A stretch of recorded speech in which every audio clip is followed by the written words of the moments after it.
Hello, and welcome to Card Creative Coaching.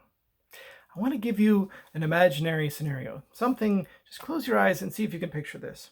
It often comes up in movies or cop dramas where our heroes are going to go talk to the old man next door. They step onto a porch, it's probably an older porch, creaks a little bit. They open up the screen door and they knock. And the man who answers eyes them suspiciously. He's an old man, weathered and grizzled and gruff. And in the roughest and surliest voice you can imagine, he says, "Who are you? What do you want?" Those two questions, when you ask someone directly, often can come across as harsh. Who are you? What do you want? And yet, when you turn them around and ask them of yourself, they're two of the most powerful questions in existence. Who am I? What do I want? Now, I've talked a lot about the who am I side of things, and I want to talk about the second question for a moment. What do I want? So let me ask you directly, and hopefully it doesn't come across as too harsh. What do you want? Think about that for a moment. I wanted to talk about this today because I've been doing some work with one of my clients around mindfulness and taking the time when you're uncertain of yourself and you're uncertain what to do next to just sit and ask yourself, what do I want to do?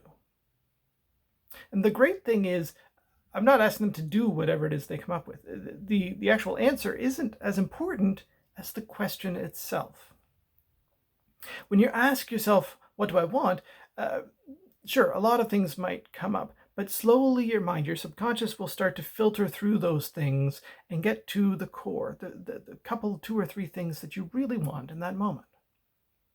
And you can alter the question a little bit for lots of different scenarios. What do I want to do? What do I want to eat? Who do I want to be in this moment? Where do I want to be? How do I want to be? There is power in all of these questions, and it gets us starting to think along those lines and gets our subconscious pointed in the right direction, focused on the things that we want. There is power in what you want. It helps you clarify things, and it can also move you towards action. But it's only the first step. I have a saying when it comes to motivation that there are things we do and things we want to do but don't. And if you want to start doing the things that historically you have wanted to do but haven't done, then the first step is really to concentrate on how much you want to do them. You have to get clear by asking these questions to make sure that is really what you want. Let's say that you've been putting off cleaning your living room. It's a mess. And the dust bunnies have turned into dust gorillas and are threatening to take over. But frankly, your job is stressful. You're tired at the end of the day. You just want to sit and watch TV. You don't want to do anything else. Now, did you catch that last bit? Even though you have a want to clean, you have a stronger want to sit and watch TV. So that's what you do. Again, there are things we do and things we want to do but don't. So here's what I'm suggesting. Maybe take a week or a 2-week period, and every day at the end of the day when you sit down, instead of just turning on the TV automatically, be still with yourself for a moment and ask yourself, what do I want? It might be something to eat. It might be that you're tired and you just want to go to bed. It might be that you just want to watch TV. And if that's really the answer, then do that. Especially in these times, we need to be good with our self-care. And if the answer is, well, I really should clean, sit with that for a moment longer. Shoulds aren't often compelling enough reasons to do anything. But maybe if you sit with that for a moment longer, it might become a grudging, yeah, I need to clean. I want to clean. Even then, as I said, the answer is not as important as the question. So just sit with it for a moment longer.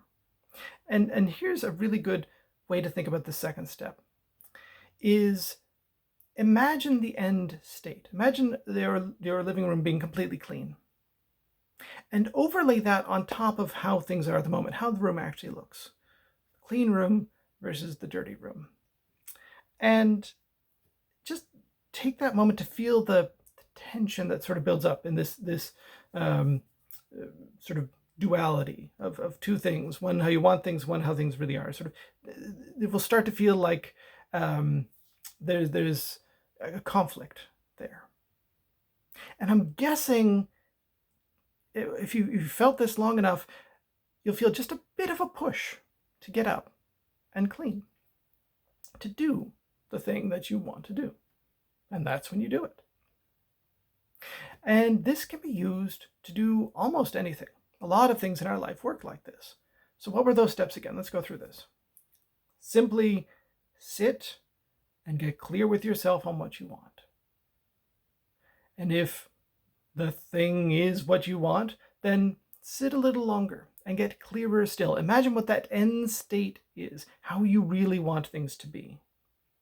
Then overlay that end state on top of the current state in your mind. Imagine it, how it could be and how it is. And when the tension and the motivation builds up enough, you'll want to just start doing it. You may even find yourself just starting to do bits and pieces of things, and then just do it. Let yourself do it. That is how you turn wanting to do something into doing it. And it can work, as I said, with lots of different areas of our lives. So maybe give it a try. But you also have to be prepared that maybe what you want in that moment is just to sit and watch TV.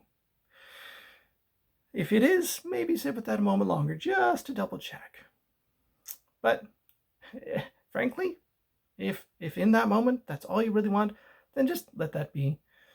You're probably not going to be that motivated to do much else anyway.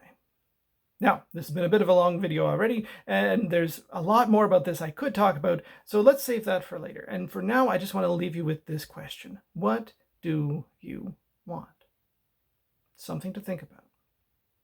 And for now, I hope you can dream big, laugh lots, and create a little bit more of what you want in life. Thank you.